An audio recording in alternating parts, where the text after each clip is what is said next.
नरेंद्र मोदी इन 1-2 महीनों में जो चाहे देश का कर ले, जितना चाहे देश का बिगाड़ ले, जितना चाहे देश के आम आदमी, गरीब, मजदूर और किसानों पर जुल्म ढाले, लेकिन ये उसका अंतिम अत्याचार है, उसका अंतिम प्रहार है, उसकी अंतिम कोशिश है। और उसके पीछे जो उसका बाप बैठा है अडानी, उसके भी अंत का समय आ गया है और होके रहेगा इस चुनाव में, इसी चुनाव में। और यह तय है कि इंडिया गठबंधन जीतेगा। यह भी तय है कि राहुल गांधी प्रधानमंत्री बनेंगे और यह भी तय है कि नरेंद्र मोदी झोला उठाकर भागेगा। नमस्कार, मैं मनमोहन मिश्र। दोस्तों, कल की घटना ने ये तो साबित ही कर दिया कि नरेंद्र मोदी भारत के प्रधानमंत्री नहीं है, यानी नरेंद्र मोदी भारत के असली प्रधानमंत्री नहीं है। भारत को कोई और चला रहा है और भारत का प्रधानमंत्री भी कोई और है। नरेंद्र मोदी ने जो कहा था कि नरेंद्र मोदी चौकीदार हैं, वो भी बात साबित हो गई। सच में नरेंद्र मोदी सिर्फ और सिर्फ चौकीदार हैं और अब यह साबित करने की जरूरत नहीं रही। जिस तरह से नरेंद्र मोदी ने पूरे देश के किसानों पर अत्याचार किया, शंभू बॉर्डर पे जो कुछ हुआ या दूसरे और बॉर्डरों पे जो कुछ हुआ, किसानों के साथ जो कुछ हुआ, किसानों को सीधे गोलियां मारी गईं, किसान घायल हुए, उनके ट्रैक्टर तोड़े गए, उन पर जुर्म किया गया, यहां तक कि एक किसान भी की मौत भी हो गई और 2500 किसान घायल हो गए, अस्पताल पहुंच गए, आईसीयू तक पहुंच गए। यानी जो काम कभी जनरल डायर ने किया था, वो काम नरेंद्र मोदी ने कर दिखाया कल। और वो ये भी साबित कर दिए कि जो आदेश उन्हें ऊपर से रहेगा या जो असली प्रधानमंत्री है यानी अडानी, अगर अडानी का जो आदेश रहेगा उसका पालन करने के लिए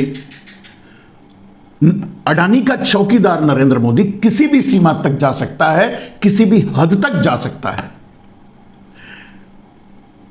अभी तक की सूचना के अनुसार बहुत से किसान गायब भी हैं और हो सकता है कि कितने मरे हैं यह पता नहीं है। अपुष्ट सूचनाएं जो आई हैं उसके अनुसार एक किसान की मौत हुई है और 2500 किसान घायल हुए हैं। 50 किसानों के ट्रैक्टर तोड़ दिए गए हैं। उनका जितना नुकसान किया जा सकता है किया गया है।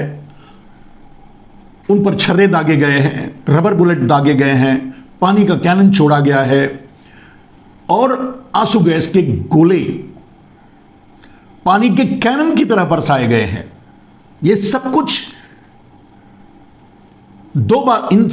इन सारी घटनाओं ने 2 बात साबित कर दिया। एक, कि नरेंद्र मोदी कितने क्रूर हैं, कितने नृशंस हैं और नरेंद्र मोदी हत्यारे हैं, यह साबित कर दिया। लेकिन सवाल यह है, नरेंद्र मोदी हमारे सामने हैं, आपके सामने हैं, देश के सामने हैं, लेकिन जो आदेश है, जिसका पालन किया जा रहा है, जिसका पालन नरेंद्र मोदी कर रहे हैं, वो अडानी है।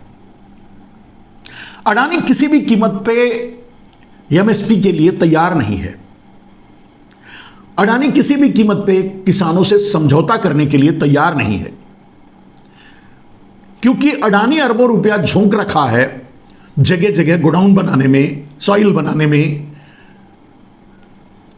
अडानी पूरे देश के किसानों की जमीन पर कब्जा करना चाहता है।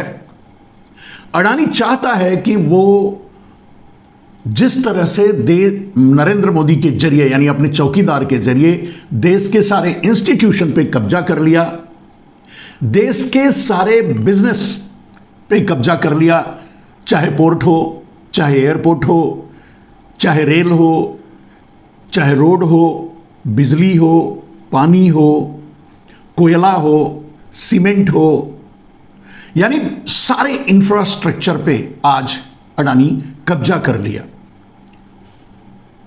वो चाहे तो देश की सांसें रोक सकता है, वो चाहे तो देश भर के व्यापार को बंद कर सकता है, देश भर के उद्योग को बंद कर सकता है, वो जो चाहे कर सकता है। वो अडानी ग्रुप ऑफ कंपनी नहीं है, वो अडानी नहीं है, वो ईस्ट इंडिया कंपनी है अंग्रेजों की। और नरेंद्र मोदी जिस तरह से ईस्ट इंडिया कंपनी ब्रिटिश सरकार को रिपोर्ट करती थी और देश पर जुल्म ढाने का काम किया करती थी, उसी तरह से नरेंद्र मोदी सामने से आपके सामने हैं और जो जुल्म कर सकते हैं वो किसानों के साथ कर रहे हैं। भारत कृषि प्रधान देश है। भारत की लगभग 70% आबादी आज भी कृषि पर निर्भर है। उनका व्यापार, उनका बिजनेस, सब कुछ कृषि आधारित है, कृषि पर है। देश के 70% लोगों को कृषि क्षेत्र से रोजगार भी मिलता है। देश की 70% जीडीपी कृषि से आती है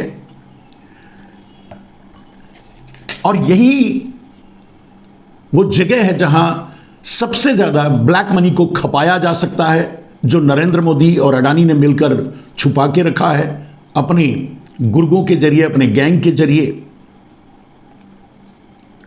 और उसे कृषि क्षेत्र में लगाना चाहता है। इसीलिए जब से नरेंद्र मोदी को प्रधानमंत्री बनाया है, अडानी, अमेरिका और चीन ने मिलकर के, दूसरे और दुनिया के बड़े पूंजीवादी देश या पूंजीपति मिलकर के, तब से वो अपने मिशन और काम में लगे हुए हैं। सफलता भी मिली है। भारत अमेरिका का पिछलग्गू बन चुका है, अमेरिका के चरणों में बैठा है। भारत चीन पर आधारित हो चुका है।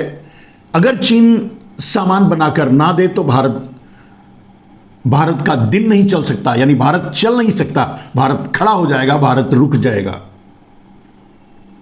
जो हालात, जो चाहत थी अमेरिका की कि भारत के बाजार पे कब्जा किया जाए, जो चाहत चीन की थी कि भारत के बाजार पे कब्जा किया जाए, वो नरेंद्र मोदी के जरिए हासिल कर चुका है चीन और अमेरिका। और आपको पता ही होगा कि WTO में चीन और अमेरिका का दबदबा है। WTO का दबाव है कि किसानों की बातें ना मानी जाए, यानी अडानी और दुनिया के पूंजीपति मिलकर के ये चाहते हैं कि किसानों की बातें ना मानी जाए, किसानों से उनकी जमीनें छीनी जाए और किसानों से जमीन छीनकर वहां कॉरपोरेट फार्मिंग की जाए और उस कॉरपोरेट फार्मिंग का लीडर हो अडानी। यानी सुपर सूडो प्रधानमंत्री आज है अडानी, यानी देश को चला रहा है अडानी, यानी देश में जो भी हो रहा है वो सारे आदेश पारित हो रहे हैं अडानी के दरबार से। तो अडानी इस देश को नरेंद्र मोदी के जरिए चला रहा है। यह कल की घटना से पूरी तरह से सामने आ गया। जो बातें मैं आज 7 साल, 8 साल, 9 साल से नरेंद्र मोदी जब से प्रधानमंत्री बने हैं, या जिस दिन प्रधानमंत्री बने उसके दूसरे दिन से, जब उन्होंने काले धन को अंडरग्राउंड कर दिया, काले धन को राष्ट्रीय संपत्ति घोषित करके देश में ला करके देश को फायदा पहुंचाने से पीछे हट गए, ब्लैक मनी को अंडरग्राउंड कर दिया, तभी से जो बातें मैं कह रहा हूं, जो मैं बातें बोल रहा हूं, एक एक दिन वही घटनाएं घट रही हैं, वही बातें हो रही हैं, वही सब कुछ हो रहा है जो मैंने कहा और कह रहा हूं। मेरे दोस्त, आज किसानों के साथ जो जुर्म हुआ, किसानों को घेर करके जिस तरह से उन पर गोलियां बरसाई गईं, उन पर अत्याचार किया गया, उनको मारा पीटा गया, प्रताड़ित किया गया, वो जनरल डायर की याद दिला गया, वो अंग्रेजों की सरकार की याद दिला गया। अब यह देश पर निर्भर है कि वो आगे क्या चाहता है। और इस घटना से यह साबित हो गया है कि नरेंद्र मोदी की कोई औकात नहीं है, नरेंद्र मोदी का कोई वजूद नहीं है। नरेंद्र मोदी तो बस उस कुर्सी पर बने रहना चाहते हैं और जो उनके खिलाफ बोलता है, जो उनकी बात नहीं मानता है, उस पर अत्याचार करना चाहते हैं। नरेंद्र मोदी ने ठान रखा था कि किसानों ने मुझको माफी मंगवाई थी, मैं किसानों पर गोली चलवाऊंगा, मैं किसानों को मारूंगा। तो उन्होंने गोली चलवा करके, किसानों को मार करके अपना बदला पूरा कर लिया। अडानी अपने मकसद में कामयाब होता दिख रहा है, या कामयाब हो गया कि वो किसानों की बात नहीं माना, नहीं मानेगा और कभी नहीं मानेगा। अब ये पूरे देश के किसानों को सोचना है कि इस करो और मरो की लड़ाई को वो कितना आगे ले जाएंगे और किस हद तक लड़ पाएंगे।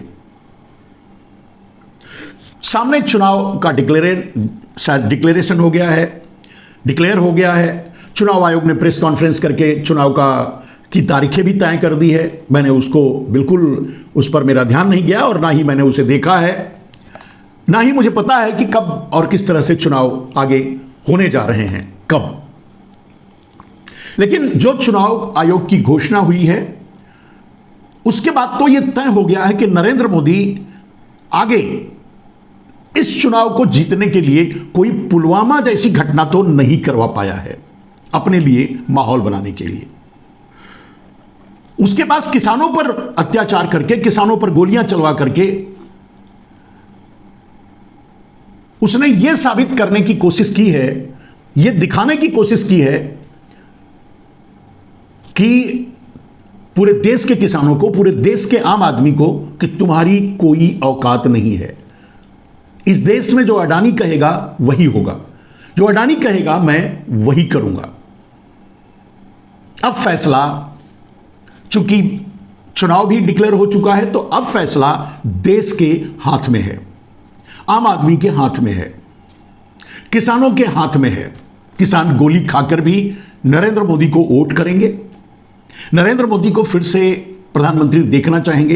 एक जनरल डायर जैसे खतरनाक आदमी को प्रधानमंत्री की गद्दी पर बिठाना चाहेंगे।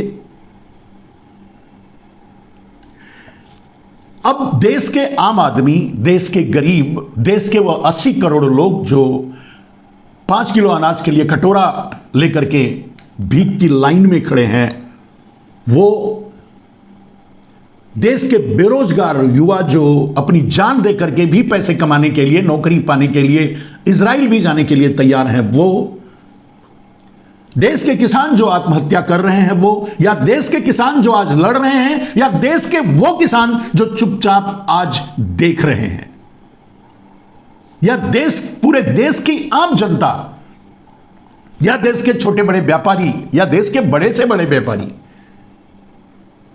अडानी की इस सत्ताधीशी, अडानी की इस ईस्ट इंडिया कंपनी, अडानी और मोदी के इस वर्चस्व के नीचे गुलामी करेंगे, या आगे कोई नया निर्णय लेंगे। यह उन पर निर्भर करता है, यह देश के आम आदमी पर निर्भर करता है, यह देश के किसानों पर निर्भर करता है। आज लड़ो या आज करो या मरो की स्थिति है। यह तो तय हो चुका है कि नरेंद्र मोदी अगर फिर से आया तो ये जो चुनाव सामने है, जिसकी संभावना थी कि नरेंद्र मोदी को अगर ये जरा भी अंदेशा हुआ कि वह हारेगा तो इमरजेंसी लगा देगा, वो अभी भी कभी भी लगा सकता है, वो तो उसके हाथ में अंतिम अस्त्र है। लेकिन इस देश को बचाने के लिए, इस देश के लोकतंत्र को बचाने के लिए आम आदमी क्या करेगा, किसान क्या करेंगे, और पूरे देश का भविष्य इस बात पर निर्भर होगा। इसी बात से तय होगा कि भारत गुलाम बनेगा कुछ माफिया गुजरातियों की, या देश के किसान, देश के आम आदमी, देश के मजदूर, देश के बेरोजगार इस देश में नई सरकार लाएंगे। मेरे दोस्तों, आपको या देश को बड़ी गंभीरता से यह सोचना है और यह तय करना है। आपके हाथ में देश का, भारत का भविष्य है, गुलाम या आजाद। जो आज हो रहा है वो एक आजाद भारत की कहानी नहीं है। सीमा पर खड़ा जवान भी अडानी का गुलाम हो चुका है। इस देश का अन्नदाता किसान भी अडानी का गुलाम हो चुका है। पूरे देश का इंफ्रास्ट्रक्चर और पूरी संपत्ति अडानी जैसे माफियाओं का गुलाम हो चुका है। इस गुलामी को तोड़ने का सामने अवसर है। इस देश के नौजवान, इस देश के किसान, इस देश के बेरोजगार, इस देश के मजदूर या इस देश के 80 करोड़ वो भिखारी जो 5 किलो अनाज की लाइन में खड़े हैं, उनका क्या फैसला आता है, यह सोचने वाली बात होगी। रही बात रिजल्ट की, मेरे दोस्त, अगर मुझसे आप पूछेंगे कि आगे का रिजल्ट क्या होगा, कहां जाएगा, यह आगे आपको पता चलेगा या सामने आएगा। अडानी का भागना तय है। अडानी के पीछे पीछे नरेंद्र मोदी, जहां अडानी जाएगा वहां नरेंद्र मोदी भी अडानी के पीछे पीछे भाग के जाएंगे। यह तो तय है। यह अलग बात है कि अडानी जेल जाता है या फिर नीरव मोदी, मेहुल चौकसी की राह पर देश छोड़कर भागता है। मेरे दोस्त, बहुत कुछ आप लोगों के निर्णय और आप लोगों के विवेक और आप लोगों की सूझबूझ, पूरे देश की सूझबूझ पर आगे का भविष्य तय होगा। आपको यह सोचना होगा कि आप आजाद रहना चाहते हैं या कुछ गुजराती माफियाओं के गुलाम। नमस्कार।